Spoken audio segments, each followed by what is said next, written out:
Welcome to the Infernal Brotherhood of the Scruffy-looking Nerf herders. This is a live streaming Star Wars podcast by Star Wars fans for Star Wars fans, and today we're bringing you a review of the book that I was just fucking reading 5 seconds ago. The novel Splinter of the Mind's Eye. Fucking copies right in front of me, and I already forgot. Whatever, that's how excited I am to talk about this book. Finally, I can be excited about something Star Wars. Oh man, you know why this book is great? It's because it's the first. This comes out of an era where there was just Star Wars.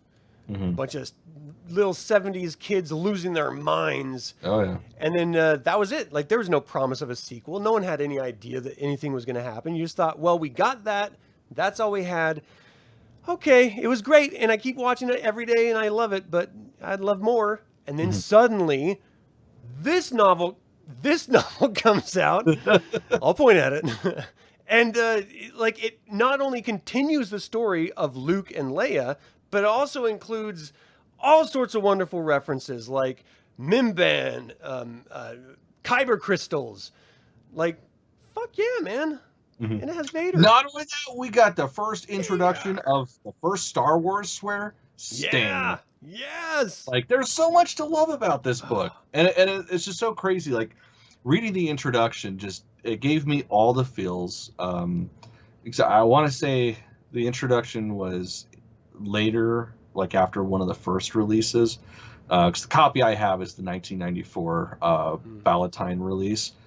But yeah, just like George Lucas talking about Star Wars and how he loves it and, wants to continue it, but wants other people to write it. And it's just like, yes, that's right. That's how it should be. And I mean, Alan fucking Foster, like he's one of the original people that kept this going for 30 fucking years before Disney took over and has just been nothing but gold. Yeah, I mean, so this was, you just mentioned, written by Alan Dean Foster. It was released originally by Del Rey Books back in '78. Yep. So it was just the year after Star Wars came out and exploded onto the world scene. This novel gets dropped. And reading it now, knowing what happens in Empire, which happens right after this, I'm just like, ooh, that's weird. But then they didn't know. Yeah. So, well, yeah, that's the thing. Like, this is completely separate. Like, this does not actually stay within one's canonical story arc. Yeah. But I mean, there's a lot of books like that weren't considered canon, but were relatively popular. And it's so great to see a different take on Star Wars, but it coming from a place of love where it's fantastic. Yeah. So this was authorized by George Chris. This is literally, like, for all intents and purposes, when it was released, it was the sequel to Star Wars. Like, they had no idea they were going to do a trilogy. George wanted to, but he never knew if their investors would, do it. So, this being released, and you have to remember the novelization of Star Wars was ghost written by Alan Dean Foster as well. So he has an intimate knowledge of Star Wars from the very beginning. And even the novelization of Star Wars is slightly different than the film. So you can definitely tell the vibe that Alan Dean Foster has for Star Wars and writing Star Wars, in my mind, is similar to Ralph McQuarrie for creating the look of Star Wars. And we're still referencing his work today. It's just like someone that was there at the very beginning. They helped fundamentally shape what this IP ended up being. And they will always be revered for that. I mean, it's just amazing. Well, it's so great too, like how tight this crew stays. Like fucking McQuarrie did the cover art for this novel. So good. And it's just like, this was the book where they fucking caught lightning in a bottle and learned how to recreate that and didn't even know it. It's just, God, it was just so good. So the story basically is that Luke and Leia are going to go meet up with some Circarpous. I could never figure out how to say it. Circarpous. I don't know. I never quite figured it out. I just kind of every time I said, I was like, how am I going to say this word out loud? They're going to Carpathia. Yeah. Is what we're gonna say. So they're gonna go Yeah, talk shit, to them. Pika fan, where you been? Oh, hey, Pika fan. So they're gonna go negotiate with them so that they'll join the rebellion. That's the whole point. They're gonna go to a species that's been subjugated in order to draw them into the rebellion. No harm, no foul. It's going to be great. The problem is they go into the star system and they sort of, first of all, Leia has a problem with her Y-wing. I don't know why she's flying a Y-wing, but that's like the bomber ship. That's a weird choice. At this time, they wouldn't have known that probably anyway, so I'm not sure that matters. But she has engine problems. She has to land. They get through like this weird static barrier of the fourth planet, which ends up being called Mimban. Which was highlighted in Solo: A Star Wars Story with the Disney era. And they basically have to try to figure out a way to get back off because both of their ships basically crash when they hit the sort of static and electric interference of the atmosphere. So it's basically like a Dagobah planet, which is what I was just constantly thinking of when they were describing everything about it, which was great. And they end up at this weird mining facility that the Empire is running sort of on the down low. Because they're subjugating these, native primitive peoples that exist here on this planet, but that's supposed to be illegal. And if you remember, the Senate was just recently dissolved in the first film, so now they're pretty much just trying to figure out, as an empire, how to manage running this whole galaxy thing. It's going to be a little bit harder than we think. So they're, and I just loved it because it reminded me of like old 70s films. Like it reminded me of Enemy Mine or Alien, where they have to like go mining for stuff, for resources. I just loved that it just went back to this sort of very primitive, gritty, dirty era of Star Wars that, we were introduced to originally. And then I even felt like the writing of Luke and Leia a little different. I thought the writing of Luke was spot on. Leia, Luke for the era was definitely Luke of that era. Yeah. Leia was not she was at a all. Totally different type of character. Yeah. Like there was moments where she was like ridiculously aggressive, like what we saw in her escaping the Death Star times 1,000 to her own detriment in this book, which I thought was really weird. Yeah. But I loved that they really highlighted and really focused in on her PTSD from when she was a prisoner and being tortured by Tarkin. Well, the thing is, too, like if you actually take a second to look at all the implements on the torture droid, like there's gynecological tools on there. Hello, nurse. Like they try to destroy her like completely. So yeah, it makes perfect sense that she's going to be scared shitless. And yeah, we of course don't really get that in any of the movies or anything, but in this it hits home, and I was like, yeah, that's of course that's how it's going to be. It just made me believe her character so much more. Because the Leia that we all know from the films is like empowered female. We all celebrate it and applaud it. She gets the guys out of the problems. Sometimes she needs a little help, but for the most part, she's pretty badass. Yeah. This is a vulnerable Leia. This is a realistic Leia who was a POW and just is now trying to do her best to focus on, getting the rebellion up and running and continuing in a positive direction, but having so many doubts about herself. And the romance between Luke and Leia in this. Oh man, the sexual tension is so heavy. Very much alive in this novel. Yeah, it's like hindsight is so fantastic with this because it's like, oh my god. Yeah, dude, seriously, Chris, like look up like actual screenshots of all the apparatuses on it. Like it's no fucking joke, man.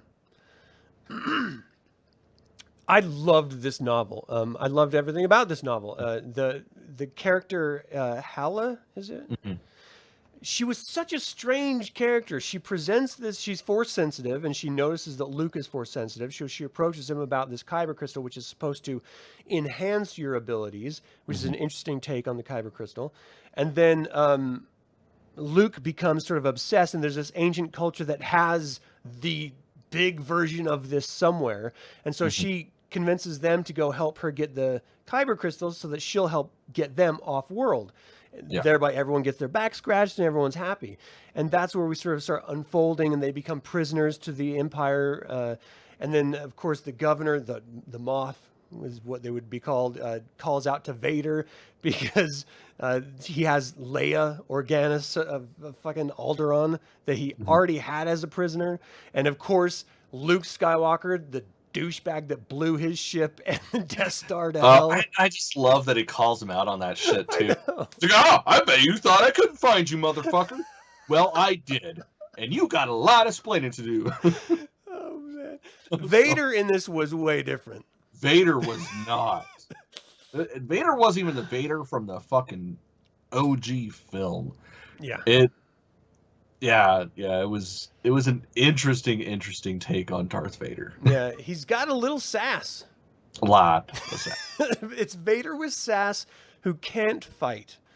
Because like Leia like literally just shoots him and almost fucking kills him with one shot of a blaster, and it's just because he happened to turn a certain way, it only sort of clipped him instead of like burning through. I love the rules, how they've just changed dramatically since this novel came out. Oh yeah. Like that, you know, he would have just stopped it all like he did Han Solo's blaster in Cloud City, you know, if this was written after the fact. But and the fact that Luke beat him. Like, yeah, Luke cut off his fucking arm. Luke fucked Vader up in this. But that was pretty funny though, because then he just like picks up the arm, grabs the lightsaber, and it's like, whatever, I got another hand. That's like, okay, I didn't like that arm anyway. That's Vader.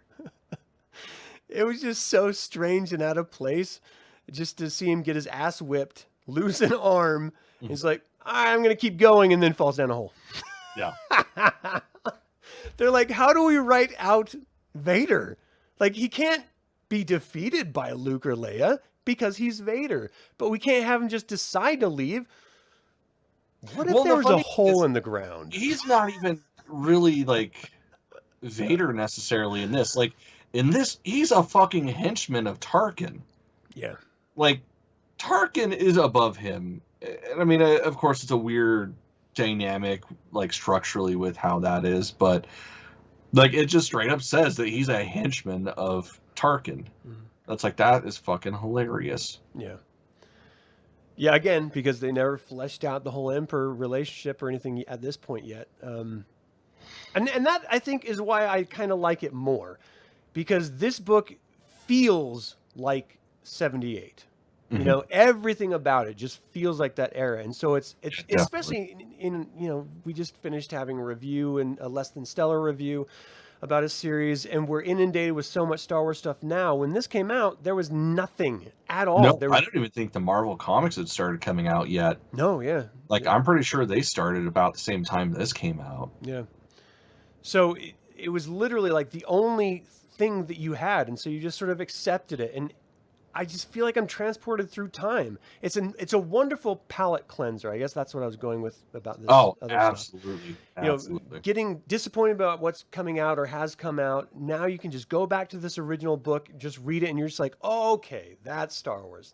I'm back. Well, and I'm not gonna lie, man. I was kind of scared to start it, just because I, like, the last Star Wars books I've been reading have been like the New Republic, or the fucking whatever. Oh, High Republic. Yeah.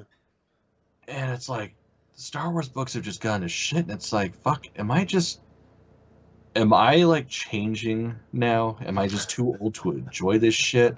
Thinking, like, if I go back to Heir to the Empire, am I gonna read that and think it's trash? Ooh, I don't think I could handle that. Like, that would destroy me. Like, that would be, I'm not the person I used to be.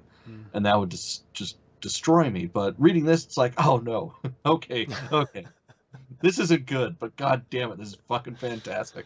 It's so pulpy. I just love it. Is. And it's great because it reads like something that you just want to, like, just decimate in one go. Yeah.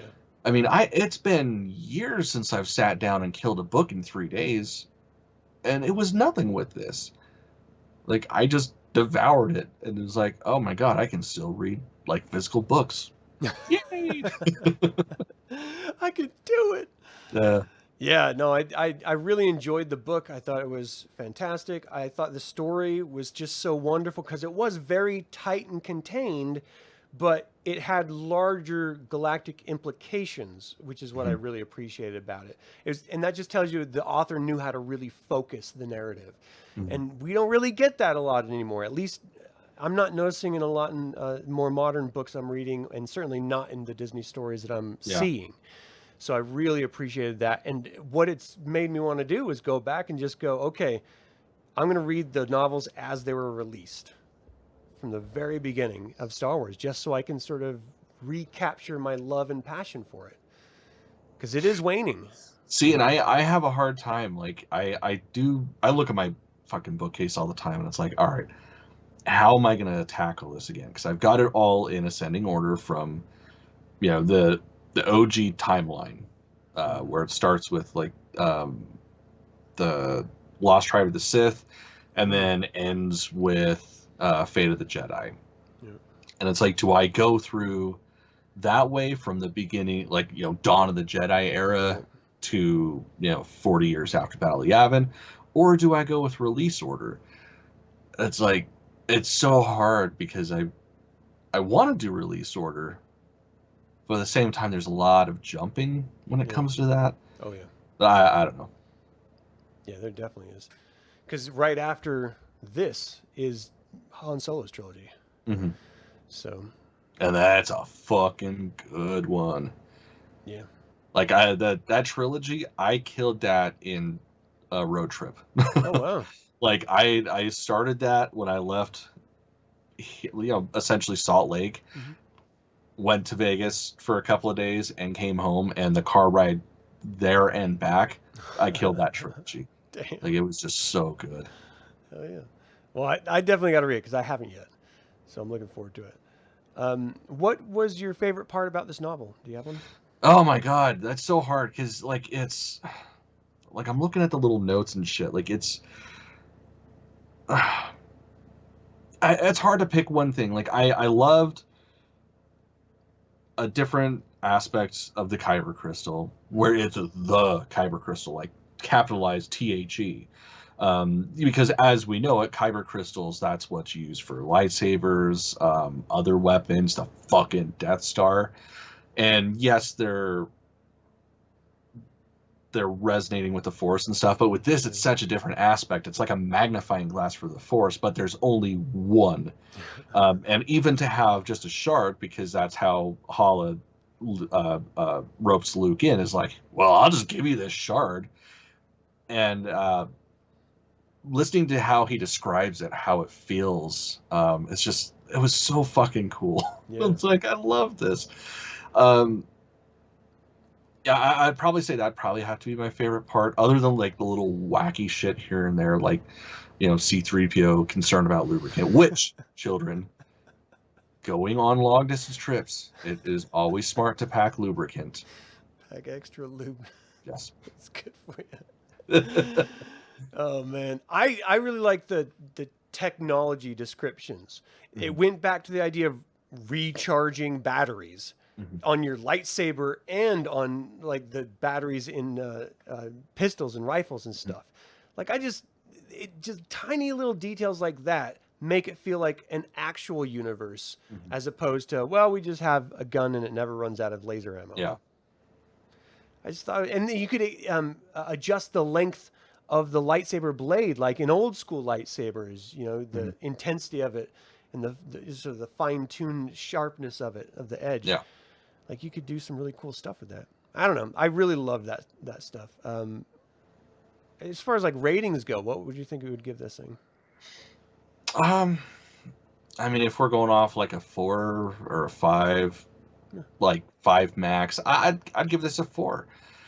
I mean, the best and the worst, that's all subjective. So it's kind of hard to say what I'd compare it to, but like, just going off of rereadability, like, I would read this book tomorrow. I would start it back up tomorrow because it was just that much fun. And being able to pick up stuff that I missed from it would be great. So I'd give it a 4 out of 5. Yeah. I think for me, it's going to be the same. It's not perfect. It's kind of wacky. There's some stuff in it that you're just like, that's not right. It's just sort of the Star Wars nerd in you. But if you can just divorce your mind from what you know and just think that this is the first thing you could possibly read other than the novelization of the original film and look at it like that, then I think it's a solid 4. Like it really is great. So yeah, 4 out of 5. I think that's great. Yeah. Anything else you wanted to talk about with this thing? No, that's pretty good. I mean, we got a bunch of notes here, but I feel like we covered pretty much all of it. The monsters. The monsters. I didn't even bring up the monsters. Yeah. I did love the weird, shadowy Dianoga type creature. Like, that was cool. Was that the worm one that chased them into the cave, or was that the water one? No, not the water one. The okay. Well, I guess it. Yeah, so it would have been like the Dianoga, or however the fuck you pronounce it, was the swamp monster, right? Because it had like different tendrils and shit. Yeah. That was very, very cool, and the fact that like the group split up, the safe group that's not actively being hunted, they're like, it must have got tired and stopped chasing us. Oh yeah, where's Luke? Where's Leia? Yeah. And then Luke and Leia are just like, fuck, we're gonna die. That was great. I loved it, like just the little personality stuff that they added for Leia. I don't know, I keep talking about it because I thought we were going to wrap this thing up a second ago. And I was just like, let's get back in. Was like, Leia can't swim. She doesn't know how to swim. That's such a strange choice for a character flaw, or like just something to add complexity to a scene. But I dig that they added it. Like, it's just one of those weird things. She can't swim. All right. She loves rubbing up against Luke, and she can't swim. Yeah, but to make for an awkward family reunion. Yeah, because if they continued with this instead of just jumping from the first film to the second film, they would have literally been like a hot tub fucking. Yeah, when they found out they were siblings. Yeah, definitely. That would have been very traumatizing. They're like, but I'm already in. Should we just finish? Sis, what do you say? I mean, if you're already in, don't get out. All right. Yeah, you're already fucked up, so whatever. Yeah, just enjoy it. Is there anything else you want to go over? No, we got it. Right. Well, if you haven't read this book ever, definitely read it. If you haven't read it in a while, give it another go. And if you just need your palate cleansed from modern version of Star Wars to get back to what the original Star Wars sort of pulpy feel was supposed to be, definitely read this novel. You will not regret it.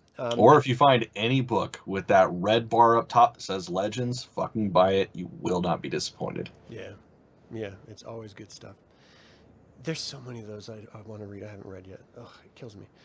Well, that is going to do it for this episode. Thank you all so much. Subscribe to the channel, click the bell to get notified about upcoming videos, and click the like button. All of that means that you like us. You really like us. All right. Until the Infernal Brotherhood convenes again, my fellow scruffy-looking nerfers, may the Force be with you. He shook a threatening fist in Luke's general direction. That was... Yes. Fucking Vader. So tough. You keep it up, he's going to write a letter. Fuck yeah, he is.